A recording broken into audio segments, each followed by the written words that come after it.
Hi everybody. Most children are unaware or unfamiliar with proverbs and how proverbs go. I don't know whether you'll agree with that or not, but it's good to try out in times like this where we're all together and we're here to teach and encourage one another under the same roof. So we've done a bit of proverbs, have me and Miriam, and I want to tell you what she came out with.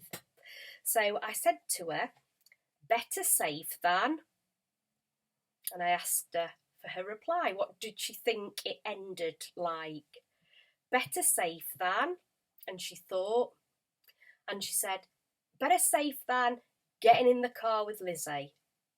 Okay, now Lizzie's her elder sister. Lizzie's 19 and can drive, so that was the first thing that came to her mind. Better safe than sorry. Completely missed on her. Then I said, you can lead a horse to water, but, and she looked at me, you can lead a horse to water, but we've got to lead it back home again. Again, another phrase completely lost on her. And it made me think, well, how do I know all this stuff? Where do I get it from? The third one, the last one, was this. Don't bite the hand that, and she was just horrified. And she looked at me and she said, don't bite the hand that's dirty.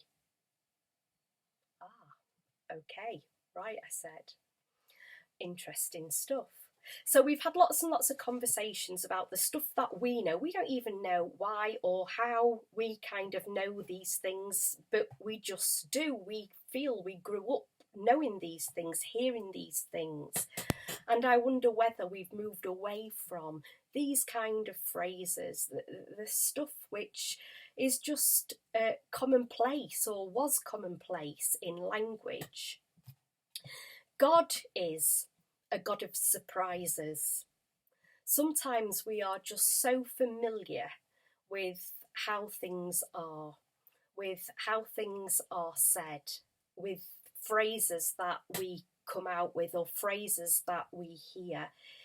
They're so familiar to us, and yet we can still be surprised if we hear something different. Now, I wonder whether this week we're journeying with Christ in Holy Week. We're looking for the sacred in the simple.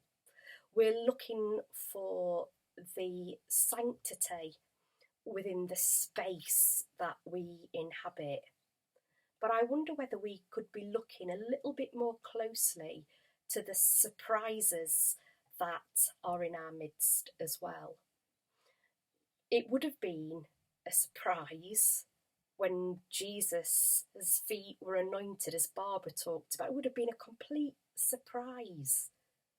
And there was something so sacred in the simple, something so graceful, the gift of the generous act. What is it that is surprising you at this point in time? You might want to have a bit of fun with these phrases, with these proverbs. Try and think of other meanings or other endings to them. Why not? But what can you read and hear which is different in the familiar that will surprise you? Whenever we read scripture, and I think I've mentioned it before, I'm certain I have, whenever we read scripture, we should be like an archaeologist digging for treasure. And archaeologists, as we know, are very, very careful, but also they are so, so committed because they know that there could be something there that would surprise them at that point, that time, that day. Something that they haven't found before. And I always try to approach scripture like that. Not an archaeologist in terms of trying to uncover what is dead, what is gone, what is past, but trying to uncover something that has been hidden for new eyes to see. maybe finding something that we knew was under there, but we never took the time to excavate. So let's do some excavating, shall we? Let's do some digging, and let's find the surprises that are there for us all to find. And we've got the time to do it. So enjoy your Proverbs, enjoy the stories. The stories are foundational stories, the stories which lead us as we are going together to that great, wonderful truth of an empty tomb. Bless you and take care, everybody. Bye bye.